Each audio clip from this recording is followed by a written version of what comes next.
1,6 triliun rupiah. Tahun lalu kereta cepat juga rugi 4,1 triliun rupiah. Utang kereta cepat pun membengkak menjadi 118 triliun rupiah. Dan antara sebagai holding BUMN ingin APBN ikut menanggung utang tersebut. Tapi Menteri Keuangan menolaknya. Mengapa negara tidak mau cawe-cawe utang kereta cepat? Inilah top review. Hutang sesungguhnya bukan menjadi masalah bila dia digunakan untuk kegiatan produktif. Karena dia kemudian memberikan manfaat bagi orang banyak. Problemnya ketika hutangnya tidak dipakai untuk aktivitas yang produktif. Yang kedua, pemanfaatannya banyak bocor. Nah itu masalah. Tapi bila tidak banyak bocor, dia bisa optimal. Nomor satu. Kemudian yang kedua, terkait dengan hutang ini. Rasio hutang kita itu ada ambang batasnya. Saat ini rasionya 37%, sekitar 8.000 triliun, 37% dari GDP kita. Kita menargetkan diturunkan itu menjadi di bawah 30%. Bagaimana caranya? Dua. Nomor satu, hutangnya dikecilin. Nomor dua, GDP-nya digedein. Oke? Karena dua cara itu akan membuat menjadi 30%. Nah, kita ingin GDP-nya dibesarkan. Sehingga rasio hutangnya turun. Lalu memastikan hutang ini dipakai yang saya sampaikan tadi. Kegiatan yang produktif dan diawasi dengan baik sehingga hutang itu tidak bocor. Ada transparansi, ada pelaporan yang baik, bisa dipertanggungjawabkan pada publik sehingga nanti memberikan manfaat kepada semuanya. Gitu kira-kira jawabannya. Lah ya, duitnya aja banyak ngapain harus ngutang-ngutang? Dibatalin ya Pak? Hah? Dibatalin. Nggak tahu saya nggak. Proyek ini bakalan rugi sampai hari kiamat. Purbaya nggak mau kalau APBN yang bayarin utang kereta cepat. Gimana kalau kita usulin, kita minta tanggung jawab aja sama dua orang ini. Ini orang yang mau proyeknya, ini orang yang ngotot kalau proyeknya harus jalan.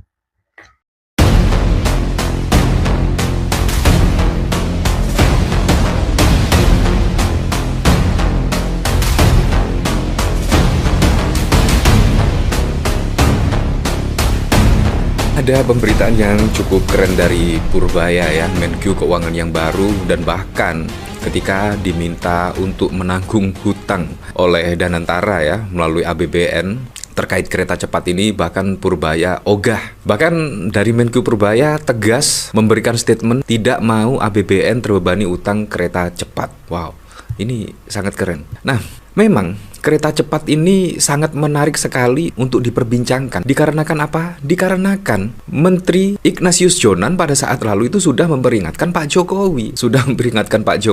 Untuk tidak membangun kereta cepat Jakarta-Bandung. Dikarenakan terkait rutenya itu sangat pendek. Hanya 154 km.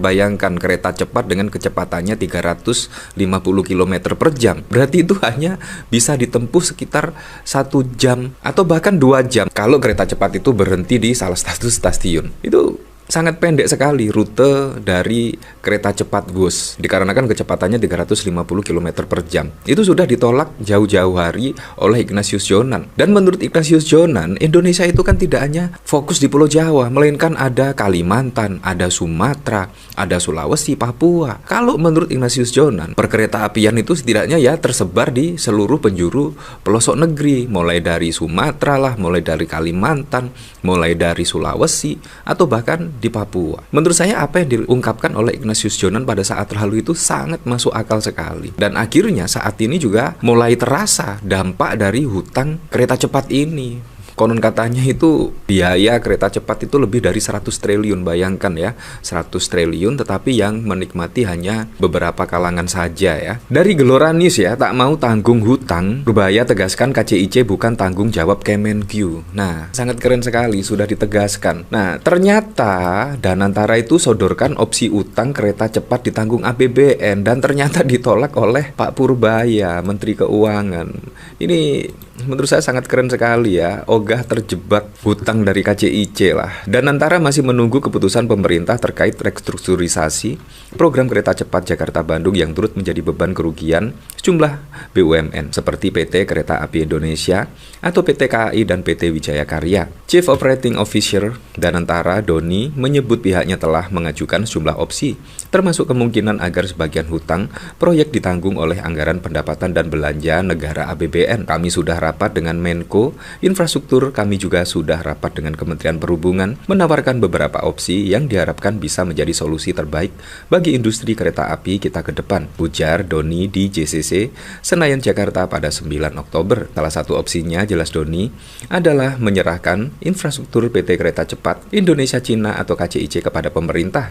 Artinya KCIC akan mengubah model bisnisnya menjadi operator tanpa kepemilikan infrastruktur. Dengan demikian, utang infrastruktur atau prasarana yang mencapai 6,7 miliar dolar AS atau sekitar 111 triliun kurs 16.500 per dolar AS akan beralih ke pemerintah dan menjadi beban APBN. Sebagaimana industri kereta api yang lain, infrastrukturnya itu milik pemerintah, tutur Don. Nah, jawaban Purbaya seperti ini. Jadi tak mau tanggung hutang, Purbaya tegaskan KCIC bukan tanggung jawab Kemenkyu. Nah, ini warisan Pak Jokowi termasuk ya. Ya memang sih, memang banyak yang mengapresiasi terkait Indonesia mempunyai kereta api cepat. Halo teman, berjumpa bersama saya di Politik Dangi. Hutang era Jokowi ini betul-betul membuat rakyat Indonesia ya makin terbeban ya. Yaitu bagaimana hutang kereta cepat WUS yang kemudian ini menjadi bom waktu, teman. 190-an miliar, triliun, teman-teman. Ini bukan angka yang sedikit, ini angka yang sangat besar sekali ya. Dan negara ya harus membayar hutang tersebut ya selama puluhan tahun ke depan, bahkan sampai anak cucu kita ya. Dan ini membuat publik ya meradang, bahkan Anies, teman. Anies meradang ya. Kenapa? Karena lihat bobrok para penguasa ini, teman ya. Yang menikmati adalah sebagian wilayah di Indonesia, yaitu di Pulau Jawa. Sedangkan yang menanggung hutangnya rakyat Indonesia gitu ya. Rakyat Indonesia yang menanggungnya yang dari pajak kita ya kan. Dan ini adalah pemerataan yang disampaikan oleh Jokowi. Jokowi selalu bilang pemerataan pembangunan. Jokowi selalu bilang sentralisasi Indonesia sentral, teman-teman. Jadi di mana ya kan letaknya gitu. Inilah yang menjadi polemik saat ini. Apalagi kalau kita melihat sebenarnya kereta cepat WUS ini adalah sebuah proyek ambisius. Ini adalah milik swasta. Swastanya adalah BUMN, teman-teman. Sebenarnya yang membayarnya adalah Danantara ya, atau BUMN tersebut, bukan malah negara, bukan malah dengan uang pajak kita dan sebagainya. Ini membuat kekacauan yang luar biasa sih. Jadi apapun, dan disinilah Anies mengkritiknya. Di sini Anies membuka pikiran kita. Di sini Anies membuka wawasan kita bahwa hal ini ya sungguh tidak benar ya. Menjadi bom waktu yang kapan saja bisa menyusahkan rakyat Indonesia gitu. Di tengah kemudian banyak sekali persoalan kemiskinan, kesehatan, pendidikan dan sebagainya, malah kereta cepat ini ya menambah beban negara, teman. Menambah hutang negara yang kemudian ini menjadi polemik di kedepan hari.